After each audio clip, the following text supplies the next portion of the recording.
네, 여야가 인재 영입에 박차를 가하고 있는 가운데 제3지대도 정강 정책을 발표하는 등 이 창당 작업에 속도를 내고 있습니다. 네, 한편 쌍특검법 거부권을 행사한 대통령실이 제2부속실 부활을 검토하겠다고 했는데요. 관련 내용 포함한 정치권 이슈 최수영 시사평론가, 김상일 정치평론가와 함께 짚어보도록 하겠습니다. 두 분 어서 오십시오. 안녕하십니까? 예, 안녕하십니까. 자, 여야가 인재 영입 또 인재 발표를 이제 오늘 나란히 하게 됩니다.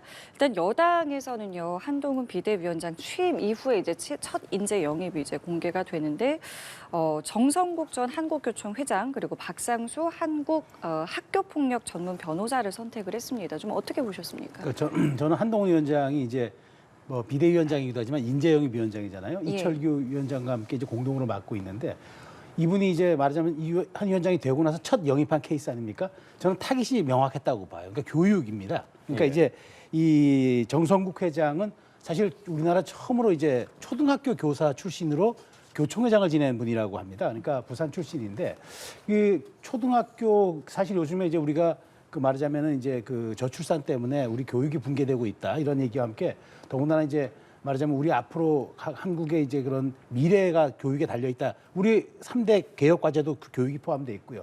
그것도 그다음에 이제 학교 폭력 전문 변호사 이분을 영입한 거는 사실은 이분이 40대이긴 하지만 이 분야에 굉장한 전문성과 그동안의 활동 영역이 있어서 사실 이게 우리 사회에 굉장히 불편한 진실 같은 언제나 극복을 해야 되고 담론과 어떤 대안을 내놔야 되지만 항상 어떤 그 대증적 요법과 우리가 수박 겉핥기식의 정책이 아니냐 이런 비난이 많았던 교육 분야였기 때문에 여기에 바로 제1호 인재 영입을 그 교육 분야의 전문가와 학폭에 대한 그런 변호사를 했던 분을 영입했다는 거는 이제 총선이라는 게 세 가지 구도로 치러지지 않습니까?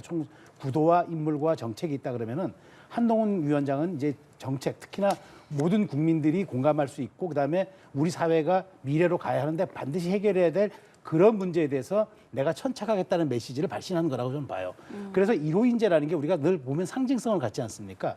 그런 측면에서 한동훈 비대위원장이 비대위원장으로서 또 인재영입 위원장으로서 사실 첫 영입한 이런 분들이기 때문에 한동훈 위원장의 방점은 늘 그랬지 않습니까?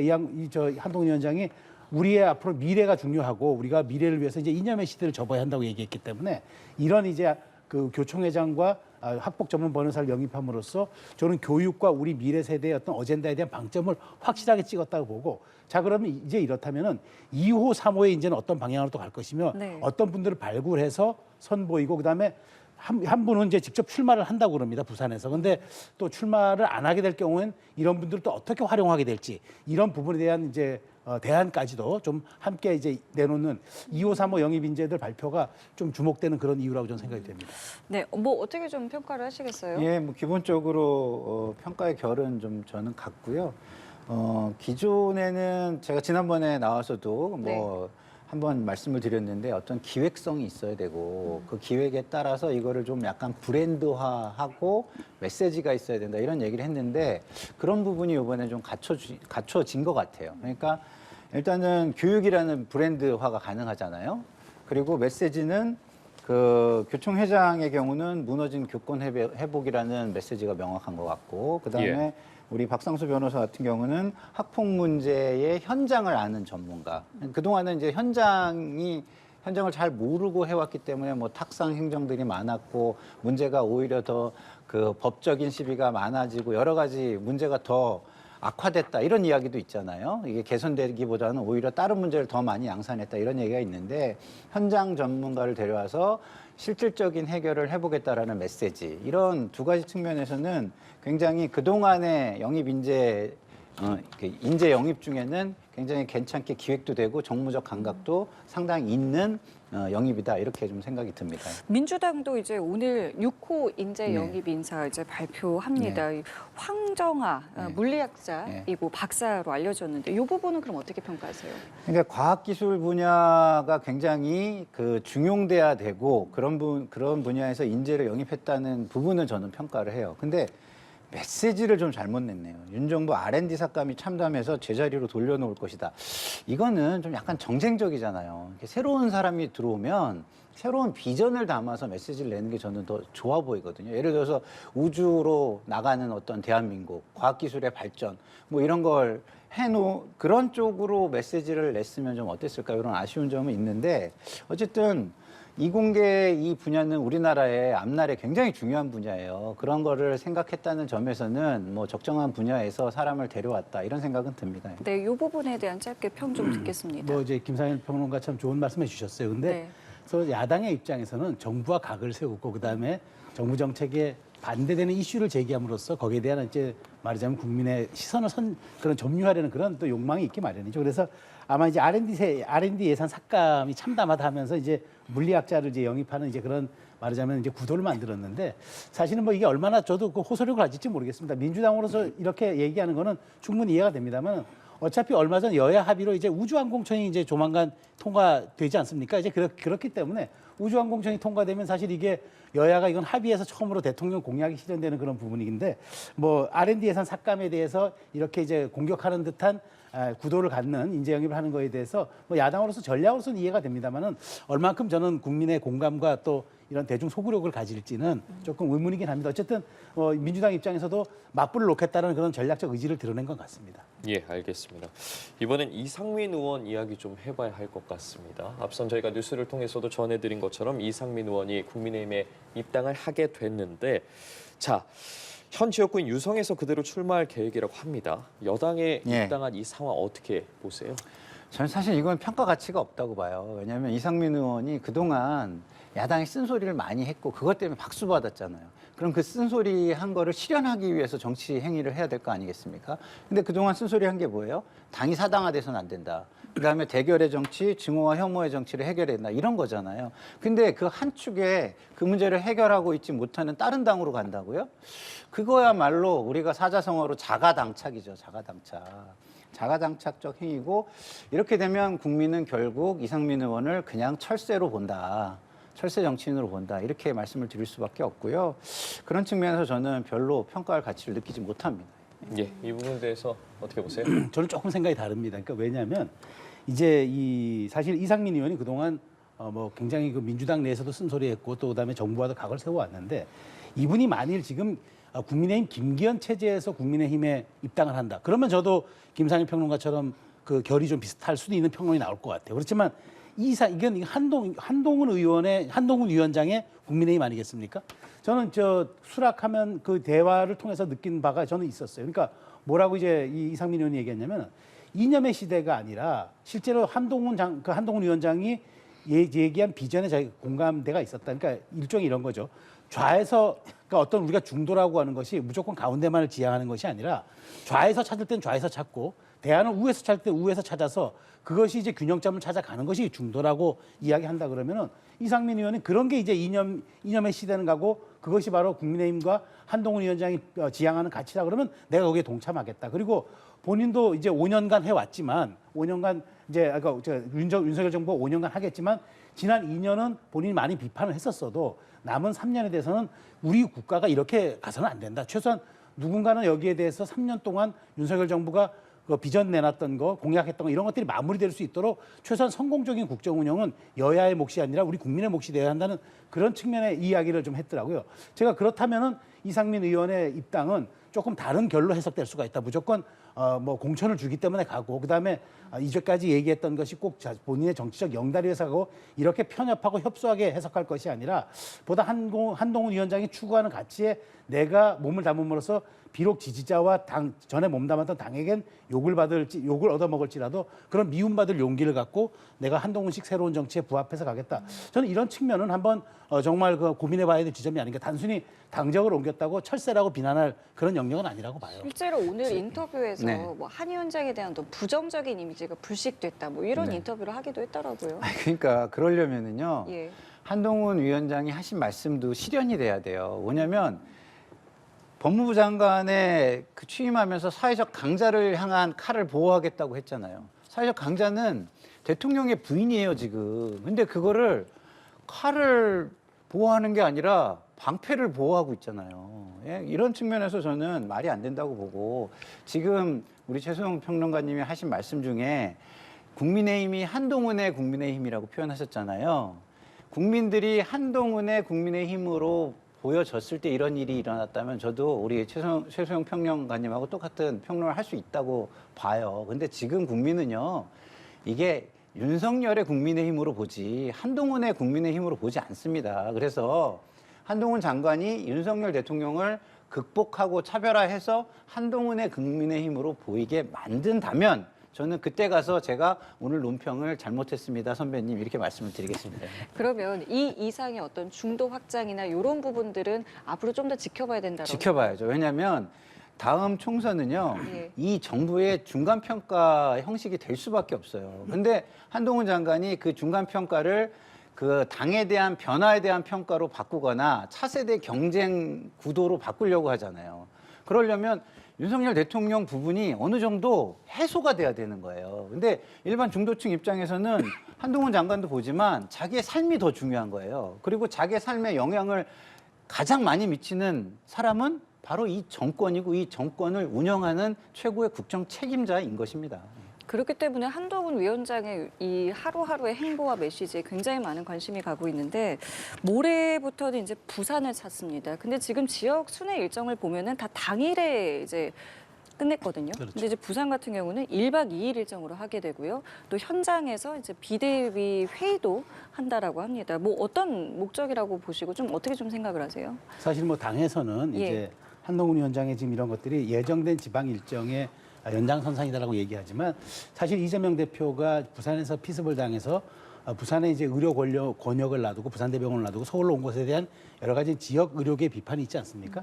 그런 상황에서 이제 부산을 간다니까 이제 약간 주목이 더 되는 거겠죠. 근데 저도 1박 2일의 어떤 이제 일정은 조금 이례적이라고 생각합니다. 원래 당일치기 모든 게 뭘 우리 국토가 워낙 이제 교통망이 촘촘히 잘 돼서 어디를 가더라도 하루면 다 이제 가능한 그런 상황인데 굳이 1박 2일 가는 거는 다 정치적 함의가 있죠. 정치인의 속내를 볼 때는 입을 보지 말고 발을 보라라는 우리 격언이 있지 않습니까? 저 발에 이제 함의가 담겨 있는 거죠. 저는 이렇게 생각합니다. 그러니까 부산이 사실 엑스포 유치 실패 이후에 여러 가지 지금 그 말하자면 민심이 지금 요동치고 있고 그다음에 이재명 대표도 부산 가덕도 공항을 간 건 그런 민심을 사로잡기 위해서 본인이 이제 간 건 아니겠습니까? 그러다가 이제 매우 불행한 일을 당했지만 그런 상황에서 이제 이 한동훈 위원장이 부산을 간다 예사롭지는 않죠. 거기서 현장 회의도 하고 청년 간담회도 하고 비대위 회의도 하고 이런 건 이제 굉장히 좀 말하자면은 그 한동훈 위원장의 그런 장점과 그런 어떤 대중적 소구력을 보여주는 거긴 하지만 그런데 여기서 1박 2일을 하겠다 그러면 아무래도 이제 그런 말하자면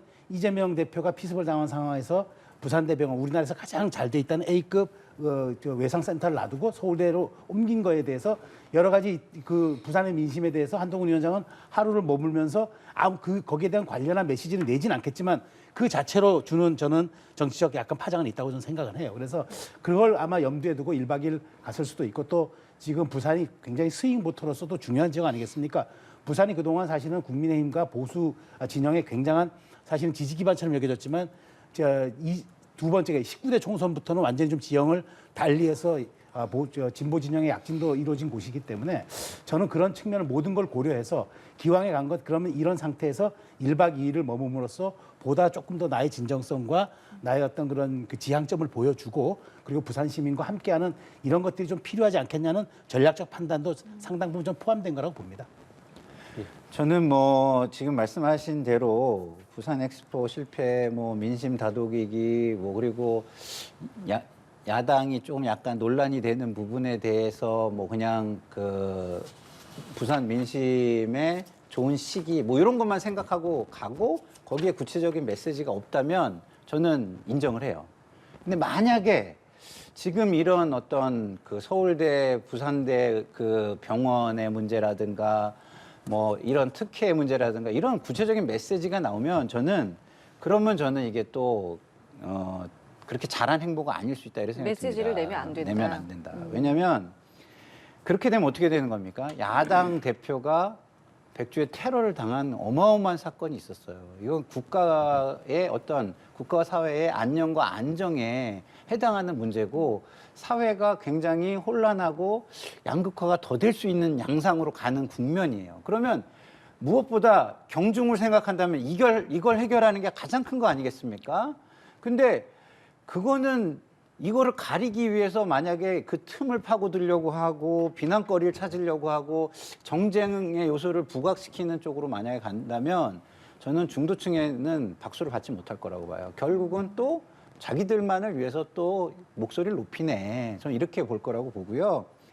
만약에 야당의 대표의 어떤 그 병원 이송과 그 전원과 관련해서 문제가 있다면 나중에 차분하게 이 문제를 먼저 다루고 난 다음에 차분하게 그때 이런 문제가 있었으니 그런 부분에 대해서는 차차 이야기합시다. 그리고 정책적으로 보완하겠습니다. 이 정도로 하고 실질적 보완을 하는 게 맞지. 이거를 지금 여야가 그 대결과 서로 악마화와 이런 걸로 점철돼 있는 상황에서 이걸 또 고리로 다시 정쟁으로 들어간다? 저는 그건 굉장히 뭐랄까 패착이 될 수도 있는 행보가 될 수 있다 이런 생각이 듭니다. 예. 예. 잠시 들어온 속보를 좀 먼저 전해드리도록 하겠습니다. 이재명 대표를 기습한 60대 김모 씨가 현재 구속이 돼 있는 상태인데요. 이 인물에 대해서 경찰이 신상정보 공개위를 9일에 개최한다고 밝혔습니다. 이제 관련해서 그렇다면은 여러 가지 뭐 정보들이 공개가 되는지 여부, 그러니까 나이라든가 얼굴, 뭐 이름 등이 이제 공개될지 여부를 이제 내일 개최를 하게 되는데요. 관련해서 추가로 들어오는 내용이 있으면 계속해서 전해드리도록 하겠습니다. 네, 저희는 대담 이어가 보도록 하겠습니다. 한편 민주당 이재명 대표 피습 이후 공개적인 신당 행보를 자제하던 이낙연 전 대표가 5.18 민주묘역을 찾아서 이번 주 탈당 선언을 예고했는데요. 먼저 관련 발언 직접 들어보시죠. 저도 거취에 대해서는 분명히 하는 것이 옳다고 생각합니다. 짐작으로는 이번 주 후반에는 제가 인사를 드리고 용서를 구해야 하지 않겠나 생각합니다. 그리고 누구라고 할 것이 없이 이 나라를 망가뜨리고 있는 양당 독점의 정치 구도를 깨고 국민들께 새로운 희망의 선택지를 드리는 일에 뜻을 같이 하는 사람이라면 누구든지 협력해야 한다고 생각합니다. 신당에 합류하는 혹시 현역을 하시고 네, 차츰 드러나게 될 것입니다. 네. 네. 보신 것처럼 이번 주 후반에 탈당 선언을 예고를 했거든요. 네. 이 전 대표가 민주당 탈당을 공식화한 건 이번이 처음인 것 같은데 네.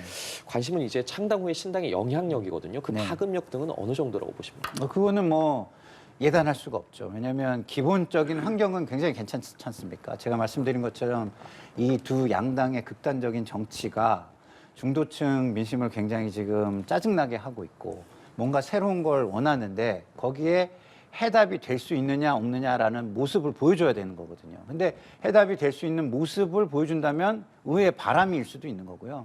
해답이 될 수 있는 모습을 못 보여준다면 그냥 찻잔 속의 태풍으로 그냥 끝나버릴 수 있다고 저는 봅니다. 근데 그것을 결정하는 관건은요. 얼마나 대의가 있고 그 대의를 위해서 나 자신을 헌신적으로 희생하느냐인 거예요. 근데 지금 이낙연 대표의 저런 약간 급발진한다고 할까나 예열 과정이라든가 헌신적인 모습이 먼저 보이지 않는 것. 이거는 본인을 아직도 대장이라고 생각하는 거 아니겠어요? 내가 대장이니까 나를 따라라.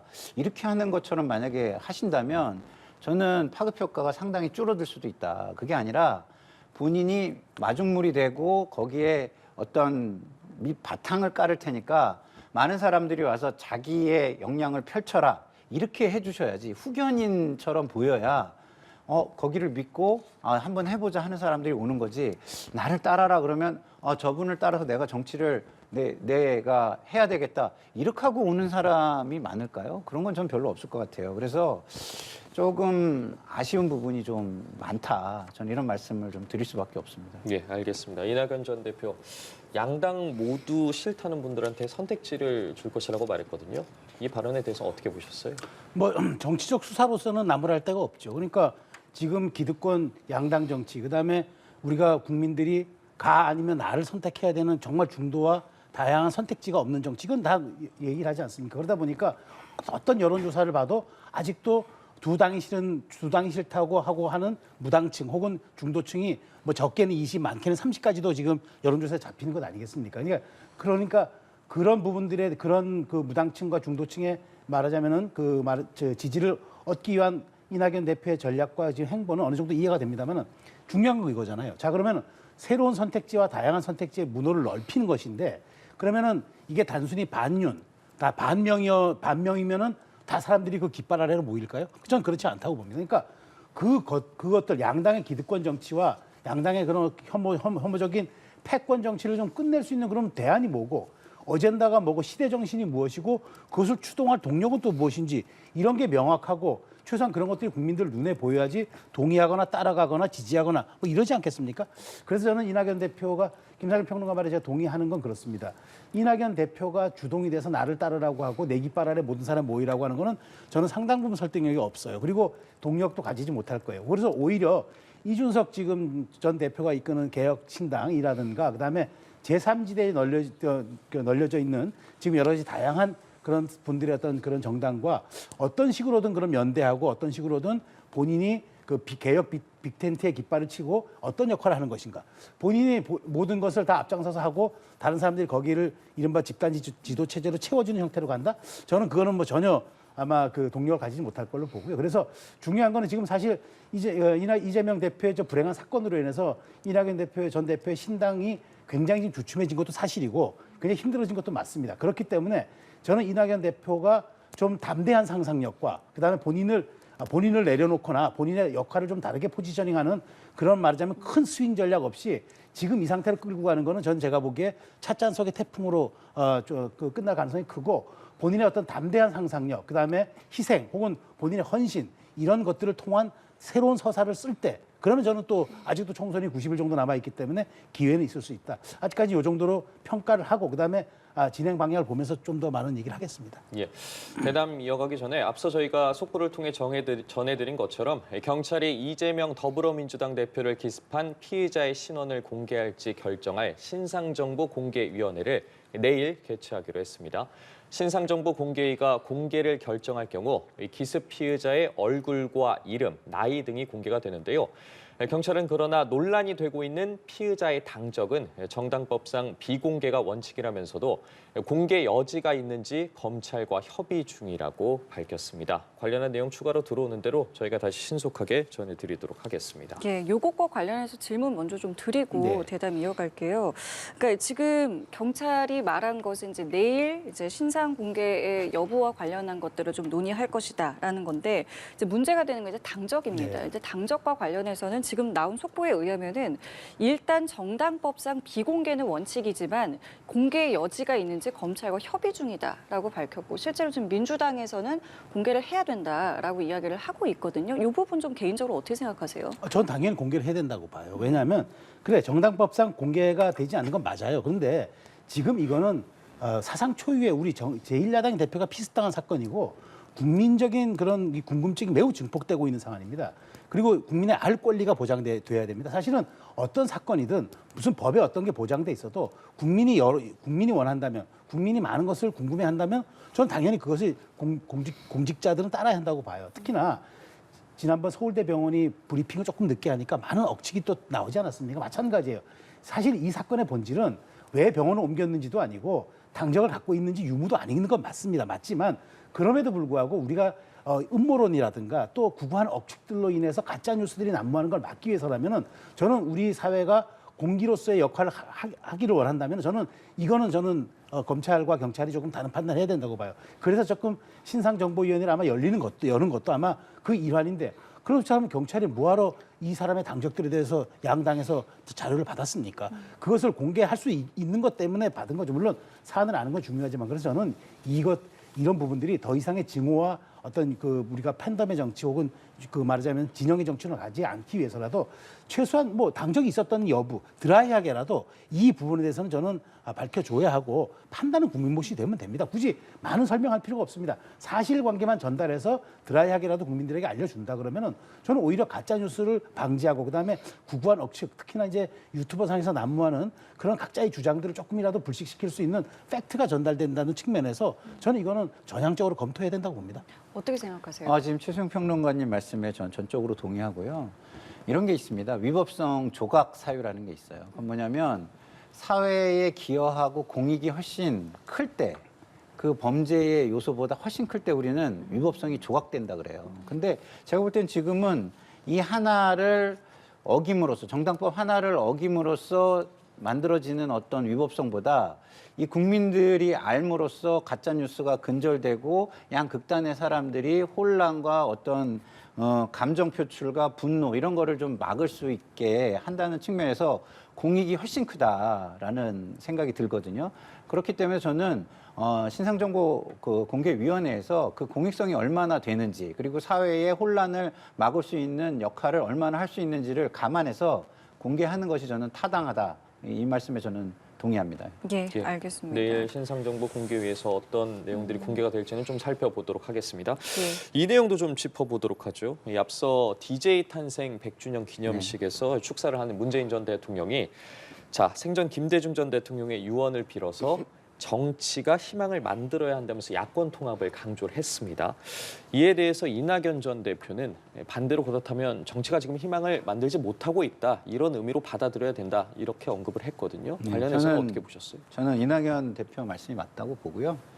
그리고 문재인 전 대통령께서 야권 통합을 말씀하셨잖아요. 저는 그 논리에서 그러면 국민 통합도 한번 생각을 해보자고요. 그러면 국민 통합도 중요하고 야권 통합도 중요하겠죠. 근데 국민 통합이 더 중요하겠죠. 근데 우리가 국민 통합을 요구할 때 윤석열 대통령이 강자니까 먼저 손을 내밀라고 하잖아요. 그러면 문재인 대통령께서 야권 통합을 말씀하시려면 이재명 대표를 먼저 설득을 해야 돼요. 어떻게든 이낙연 전 대표를 설득해라. 원칙과 상식을 설득해라. 안 되면 최선을 다한 모습 국민들이 이해할 수 있게 아 정말 최선을 다했는데 저 사람들이 문제가 있구나 이렇게 느껴질 때까지 노력하는 모습을 보여라 이런 얘기를 해주셔야 되는 거예요. 그래야 야권 통합을 얘기하는 거지 약자들을 향해서 일방적으로 야권 통합을 얘기한다면 그게 뭐가 되겠습니까? 강압과 줄 세우기뿐이 안 되는 거 아니겠습니까? 그래서 저는 문재인 대통령 말씀이 조금 저는 지금 약간 이중잣대적 성격이 있다. 저는 이렇게 생각이 들어요. 왜냐하면 현 정부를 보고는 분명히 통합을 못한다고 얘기하잖아요. 책임이 있으니까.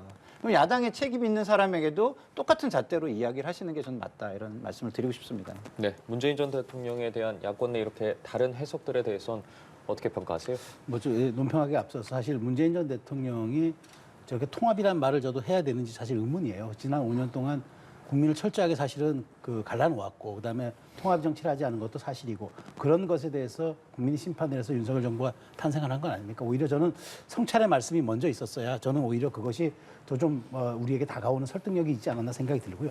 저는 문재인 전 대통령의 저런 말씀에도 불구하고 실제로 이낙연 대표의 신당은 이제 개문 발차를 했고 아마 손님을 가면서 태울 겁니다. 그렇게 갈 건데 사실은 지금의 정치가 양당으로 굉장히 이제 좀 말하자면은 국민의 중도의 뜻을 수렴하지 못하고 있다는 지적도 많은 분들이 공감하고 있는 상황에서 저는 무조건 야권 통합만이 말하자면은 민주당을 살리는 길이다.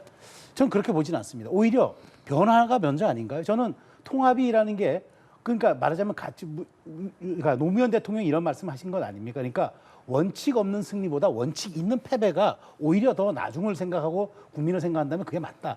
그렇습니다. 그러니까 무조건 지금 윤석열 정부를 응징하고 승리하기 위해서 통합해야 된다.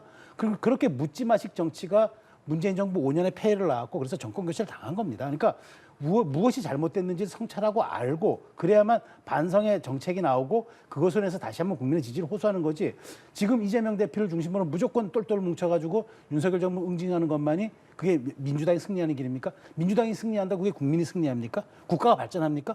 최소한 전직 대통령이라면 그런 데 대한 어떤 좀 큰 어떤 말하자면 방향성을 보여주셨어야지 이런 식으로 무조건 이재명 대표 아래서 단결해서 가야 됨을 우회적으로 얘기한다고 저는 그렇게 가지 않는다고 봐요. 오히려 지금 이제 이낙연 전 대표가 하고 있는 신당이라든가 원칙과 상식이 의원들이 하고 있는 이런 것들이 어떻게든 저는 더 동력을 가질 거라고 보는데 다만 정말 문재인 대통령의 저런 이야기들이 오히려 저는 당내 갈등을 더 부추기고 당내 혼란을 더 야기시키는 그런 발언으로 해석될 여지가 많아서 앞으로 추이가 주목됩니다. 손님을 태워야 한다고 하셨어요. 네. 뭐 어떤 손님들이 탈지, 일단 뭐 현역 의원들은 얼마나 갈지, 또 이게 어느 정도로 또 이제 확대될지 이런 부분들에 대한 다양한 이제 시나리오들이 좀 나오고 있는데 그렇죠. 어떻게 좀 생각하세요? 그러니까 지금 개문발차형 신당 맞습니다. 가는데 이제 그렇게 하는데 이 버스는 출발했고 문은 열려 있는데 얼마나 탈지는 저도 사실 예측하지 못하지만 저는 이 버스가 지금은 마을버스 수준이에요. 근데 최소한 광역버스 정도로 가기 위해서는 제가 보기 큰 길도 달려야 하겠지만 승객이 많은 곳으로도 가야 하겠지만 제가 중요한 거는 그 광역버스가 달리고 있는 길에 대한 방향성이 뚜렷이 보여줘야 됩니다. 제가 말씀드리지만 원칙과 상식이 올 수도 있어요. 그런데 이분들이 못 온 이유가 뭡니까? 마치 그동안 자기들이 이렇게 이낙연 신당에 명분 없이 합류하게 되면 이제까지 얘기했던 정치 개혁의 가치들이라든가 이재명 대표를 공격했던 거, 민주당의 개혁을 요구했던 것들이 공천받으러 지금 이낙연 신당 가겠다는 그 뜻으로밖에 못 비치는 말하자면 소화적 정치 행태가 두려운 거 아니겠습니까? 그럼 이분들이 탑승할 수 있을 때는 그런 큰 버스에 탑승하려면 그러면은 이분들이 용기 있게 담대하게 탑승할 수 있는 말하자면 방향성과 그런 여지만 열어놓는다면 올 수도 있지 않겠습니까? 전 그게 이제 이낙연 전 대표의 몫이고 그런 측면에서 이낙연 대표가 정말 나를 중심으로 가거나 혹은 나만이 이 말하자면 변화를 이끌어낼 수 있다라는 아집을 벌인다면 저는 또 가능하리라고 보는데 이 모든 것들이 김대중 전 대통령의 말씀처럼 정치는 살아있는 생물입니다.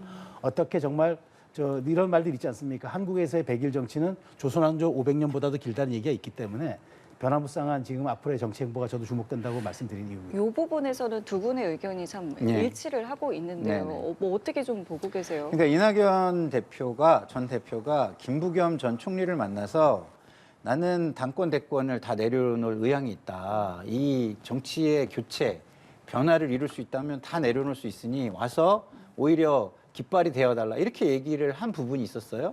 그때 이후로 사실은 제3지대 논의가 굉장히 활발해졌습니다. 그러니까 어떤 사람이 내려놓는 게 오히려 이걸 촉진시키는 거예요. 지금 최수영 평론가님이 말씀하신 대로 이낙연 전 대표의 행보가 권력투쟁과 이권 다툼으로 비춰진다면 원칙과 상식은 거기 못 갑니다. 그게 아니라 대의와 노선과 가치와 철학이 이거다라는 걸 보여주면서 그걸 위해서는 우리 모두가 희생하자. 나부터 희생하겠다. 그리고 새로운 인물들이 들어올 수 있게 우리는 밑바닥을 깔아주자. 이 얘기를 한다면 정치 새롭게 하는 사람들이 싸움판에 들어가서 정치하고 싶겠습니까? 뭔가 실패하더라도 원칙 있는 패배를 향해서 나가는 게 더 좋겠다라고 생각하고 제3지대로 합류를 하겠죠. 이준석 전 대표와의 어떤 결합? 이 부분 이준석 대표는 뭐 느슨한 연대 이런 표현까지 했더라고요. 오늘 이제 뭐 신당 창당에 대한 어떤 좀 여러 가지 또 발표를 좀 한다고 하는데 이 부분은 개인적으로 좀 어떻게 보고 계세요? 그러니까 이제 이준석 대표와 그러니까 뭐 이낙연 전 대표의 그런 얘기에 대해서 이낙연 대표가 조금 약간 불쾌한 표현을 예. 했죠. 그러니까 뭐 낙준 연대라든가 뭐 이런 얘기들은 이제 뭐 안 하면 굉장히 정략적인 발언 같아 이런 생각을 했는데 우리 이제 정치 전략에 보면 시그널링 전략이라는 게 있습니다. 신호 전략이라는 건데 이게 뭐냐면은 이제 정말 이게 중국고사에서 나왔습니다. 정말 내가 정말 좋은 천리말을 사고자 한다면은 죽은 말의 뼈를 먼저 사야 한다. 그래서 죽은 말의 뼈를 살 정도로 말에 관심이 있는 사람이라면 정말 천리말을 가진 사람들이 많이 곳에 올 것이라는 게 이게 말하자면 이제 중국고사에 나온 얘기인데 이게 정치학 이론에서 시그널링 전략입니다. 신호 전략이라는 건데 이게 이제 서로 이제 보여줘야죠. 그래서 아마 두 분이 이제 이낙연 전 대표와 이준석 전 대표가 서로 굉장히 이제 신호를 보내는 전략을 가질 겁니다. 근데 누구의 신호가 더 헌신성이 있느냐? 누구의 신호가 더 나를 내려놓고 그다음에 상대를 배려하느냐? 그리고 누군가가 더 미래 정치에 대한 가치를 꺼내놓느냐? 그런 측면에서 저는 이 두 사람의 만남이 저는 단순히 어떤 기술적 결합 혹은 명망가적 결합 이런 식으로 비치면 확장성이 전혀 없죠. 그런데 이제 저는 이준석 전 대표가 정강정책위원장을 맡은 걸 좀 주목해요. 개혁신당에. 예. 왜냐하면 다 창당준비위원장을 맡거나 그런 역할을 하는 게 이준석 전 대표 역할인데 정강정책위원장을 맡은 거는 바로 지금 이 양당 선택제 균열 구도를 자기는 정책과 어젠다로 뚫고 나가겠다는 그런 뜻이거든요. 그래서 본인이 많은 사람들이 불편해하지만 정말 우리 사회에 필요한 그런 정책이 있다면 자기가 꺼내놓고 가고 이걸 가지고 평가하겠다는 건데 최소한 그럼 이낙연 전 대표는 이준석 전 대표가 이런 개혁신당을 간다 그러면은 여기에 대한 여지를 열어줄 공간과 방향을 열어줄 수 있는 그 정도의 룸은 가지고 서로 만나줘야죠. 그러면은 시너지가 나고 말하자면 그다음에 확장성이 생기겠지만 그렇지 않고 서로 그래 우리가 몸집 좀 키워가지고 제3지대 계속 동력 가지고 가다가 결정적일 때 우리 빅텐트 한번 쳐가지고 국민들에게 한번 요구 한번 해볼까? 이런 식의 전략이라면 저는 이제 오래 가지 못할 거라고 보기 때문에 이제 뭐 누구든지 협력한다는 얘기야 뭐 정치적 수사입니다. 그렇지만 저는 굉장히 가능성이 있는데 이분들이 그런 소화적인 혹은 어떤 말하자면 자기의 어떤 이익에 국한한 그런 선택지에만 갇혀 있다 그러면은 확장이 안 되겠지만 이게 파괴력이 있으려면은 이준석 대표의 정책 방향에 대한 결합과 이낙연 전 대표의 공간 이게 맞물린다 그러면 저는 상당 부분 역할이 좀 될 거라고 봐요. 어떻게 보세요? 맞는 말씀이에요. 이제 거기에 하나를 좀 첨언한다면 네. 신뢰죠, 신뢰 또. 뭐 저런 이야기들을 하는 데 있어서 그 지향하는 가치가 우선한다라는 신뢰. 어떤 개인적인 이해가 생겼을 때 배신하지 않을 거라는 신뢰. 이런 게 있어야 되는 거겠죠. 예를 들어서 이준석 대표를 예를 들자면 이런 거 아니겠습니까? 한동훈 위원장이 갑자기 대통령하고 이야기를 해가지고서 뭔가 합의할 수 있는 큰 건을 가지고 와요. 그래서 갑자기 회군을 해버려요. 그럼 어떻게 되겠어요? 그러면 그 큰 가치를 쫓는 게 아니라 지금 현재의 문제, 현재의 이익을 위해서 언제든지 이걸 바꿀 수 있다는 게 돼버리잖아요. 그래서 그러지 않을 것이다. 우리는 정말 이 대의가 중요하니까 우리의 그런 이익보다는 언제든지 대의를 위해서 헌신할 수 있고 그 헌신한 모습이 또 국민에게 평가받았을 때 다시 국민들은 우리를 불러주고 우리를 바다 위로 다시 나라는 배를 바다 위로 다시 올려줄 것이다. 이런 믿음이 있어야 되는 거죠. 그래서 저는 그 헌신적인 모습에 또 저 분들 간의 신뢰 이것이 신당이 앞으로 나가는데 굉장히 중요한 또 하나의 요소다 이렇게 말씀을 드릴 수 있겠습니다. 네, 알겠습니다. 그리고 특검법 제표 결과 관련해서도 여야가 첨예하게 대립을 하고 있습니다. 여당은 내일 본회의에서 재표결을 해야 한다. 야당은 2월 이후에, 그러니까 설 지나고 나서나 가능할 것 같다 이런 입장이거든요. 현재 이 상황에 대해서는 어떻게 보고 계세요? 그렇습니다. 그러니까 원래 이제 그동안 대통령이 거부권 행사했던 모든 법안들이 전부 예외 없이 보름 사이에 회송된 지 보름 사이에 다 그 제 의견에 붙여져 가지고 부결이 됐습니다. 그런데 왜 이번만 그러면은 계속 가서 그 나중에 그 야당이 유리한 시점에 꼭 왜 돼야 되겠습니까? 그러니까 저는 사실 이게 이제 이런 것들이 야당이 갖고 있는 정략적 의도라고 보는 거죠. 사실 이거는 깔끔하게 원래대로라면은 그 다시 한번 국회에 대해서 의견을 묻고 최저구형 과반에 3분의 2 찬성이 안 되면 이제 사장되는 게 맞습니다. 아니면은 여야가 협상해서 뭐 다시 한번 그러면 뭐 얘기해서 총선 이후로 특검을 한번 진행하든가 뭐 이렇게 하면 될 텐데 이 얘기는 지금 민주당은 더더군다나 대통령의 거부권은 헌법에 보장된 권리인데 이걸 헌법쟁의 심판으로 가져가서 한번 시간을 끌어보겠다는 명분도 쌓고 있는 것 같아요. 근데 헌법쟁의라는 거는 사실은 이게 거의 1년 반 정도가 걸리는 그런 일이기 때문에 이거는 저희 정권 바뀌기 전에 아마 나올 이 일일 것 같습니다. 그러니까 이런 얘기들은 설득력이 없고 저는 물론 이게 여야의 이게 굉장히 맞부딪히는 전략은 맞아요. 그런데 기존의 야당이 가져왔던 그 거부권에 대한 그런 인식이라 그러면은 빨리 재의결해가지고 깔끔하게 이제 이거를 정리하는 게 맞겠죠. 근데 여당 입장에서는 빨리 이게 정리가 돼야 총선으로 가는 길이 좀 순항이 될 테니까 리스크라든가 변수를 조금 빨리 줄이자는 것 같고 야당은 이걸 좀 더 그 총선 전략으로 끌고 가겠다는 건데 저는 이게 가지고 과연 쌍특검 얘기를 가지고 국민들이 이게 가장 중요한 포인트라고 총선의 시대 정신으로 가야 되겠습니까? 저는 이런 변수는 빨리 정리하고 정말 야당과 여당이 국민의 미래를 보고 갈 수 있는 그런 정책과 이슈를 제기해서 평가를 받는 게 저는 맞다고 봐요. 이걸 가지고 2월, 3월까지 끌어서 낙천자들이 여기 혹시 가담하게 될 경우 이게 또 가결되지 않을까라는 민주당의 기대? 뭐 민주당에서 또 낙천한 사람들은 여기에 그럼 가표를 던지겠습니까? 이런 게 있으니까 저는 이 수싸움이라는 게 정말 국민들에게 그러니까 자꾸 제3지대가 열어지는 거예요. 이런 부분들은 저는 9일 날 표결은 뭐 모르지만 최소한 1월 안쪽에는 이게 빨리 정리가 되고 나가는 게 야당 입장에서도 오히려 좀 더 당당해지지 않겠습니까? 이건 총선에 국민들이 심판해 주십시오라고 하고 본인들의 갈 길을 가는 게 저는 정도에 맞지 않을까 그런 생각입니다. 예, 좀 빠르게 정리돼야 한다고 말씀해 주셨거든요. 아니 근데 저는 그 말씀에는 좀 동의하기 어려운 게 우리가 정책과 입법을 할 때 목표가 뭐예요? 법의 통과잖아요. 정책의 위반이고. 근데 지금 정해진 시한이 있는 것도 아닌데 이거를 통과될 시점을 좀 잘 전략적으로 강구해서 하겠다는 게 왜 문제가 되죠?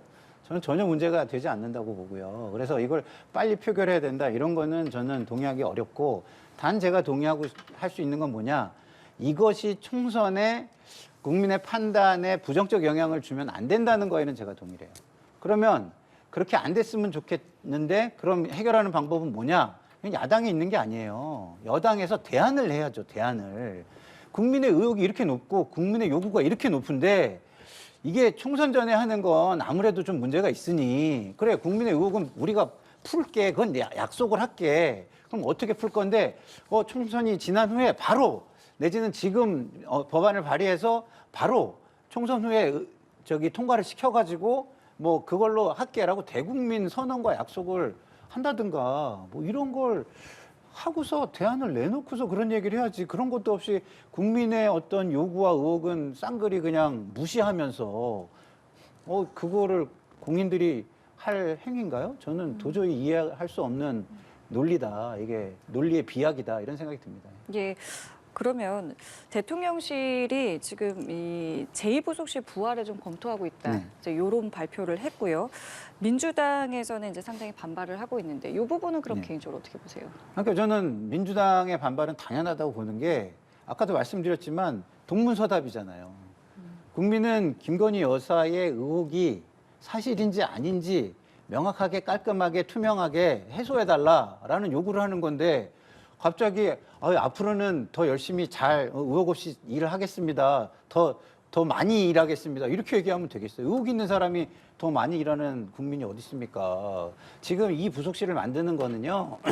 본인의 약속을 깨는 거예요. 그러면 일정 정도 이 부속실을 만들면서 또 사과를 해야 돼요. 일정 정도의 사과가 없이 만드는 것도 오히려 국민의 약속에 부합하지 않는 행위를 하시면서 그게 국민의 의혹을 또 피해 나가기 위한 또 하나의 수법으로 쓰인다?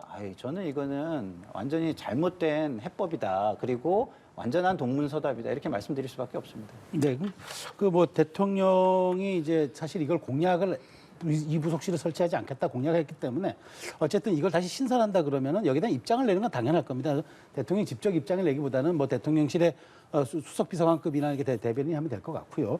자, 중요한 거는 이제 이 특검 거부에 대해서는 대통령이 거부권 행사한 거는 정치적 선택입니다. 그러니까 대통령이 모든 행위는 정치적입니다. 그래서 저는 이 부분에 대해서 국민들이 이제 판단하실 겁니다. 그러니까 총선에서 표로 판단하실 거고 최소한 대통령실이 얘기했던 민주당이 이런 부분에 대해서 아까 말하자면 악법적 요소, 위헌적 요소가 있는 것들을 굉장히 포함해서 왔기 때문에 국민의힘의 주장과 대통령실의 주장이 옳은지 아니면 민주당의 주장이 옳은지는 국민들이 총선에서 평가할 것이라고 보고 대통령의 거부권은 그렇게 인식되는 게 맞고요. 다만 제가 여기서 하나 이 부속실 관련해서 드리고 싶은 말씀은 이런 격언이 있습니다.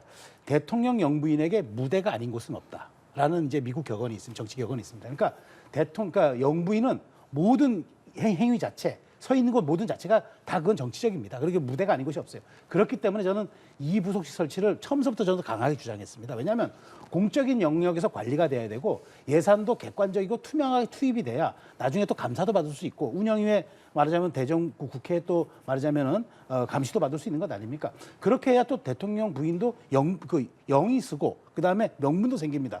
그렇게 해서 돈이 공적으로 투입될 때 비로소 국민들도 더 한번 들여다보게 되는 거 아닙니까? 그래서 늦은 감은 있지만 저는 제2부속실 설치가 빨리 되는 게 맞고 그다음에 이런 부분에 대해서는 저는 대통령실이 좌고면할 것 없이 이건 기존에 운영되는 거니까 우리는 앞으로 이렇게 운영하겠습니다라고 얘기하고 다만 우리가 지난 총선 대선 때 공약에 위반된 것은 이렇게 말씀드리겠습니다 하면 될 일이기 때문에 저는 큰 문제가 없고요. 얘기 나온 김에 저는 특별감찰관도 여야가 자꾸 정쟁적으로 고려할 거 아닙니다. 야당은 오히려 야당 입장에서는 대통령분이 뭐 사고 치는 게 더 좋다라고 식의 얘기하는데 그런 식으로 가는 게 국익을 위한 정치는 아니잖아요. 그래서 이런 부분도 여야가 빨리 합의해서 국회 법에 보장된 거 아닙니까? 특별감찰관 국회가 추천하게 돼 있는 거. 그럼 대통령실이 지금 받겠다고 했으니까 빨리 이번 국회가 가기 전에 여야가 합의해서 추천하는 것도 저는 큰 방법이다라고 하고 더 이상 이런 이슈가 국민의 삶을 지배하지 않았으면 좋겠다는 생각입니다. 네, 오늘 두 분 말씀 여기까지 듣겠습니다. 정치권 이슈 관련해서 최수영 시사평론가, 김상일 정치평론가와 이야기 나눠봤습니다. 두 분 고맙습니다. 감사합니다.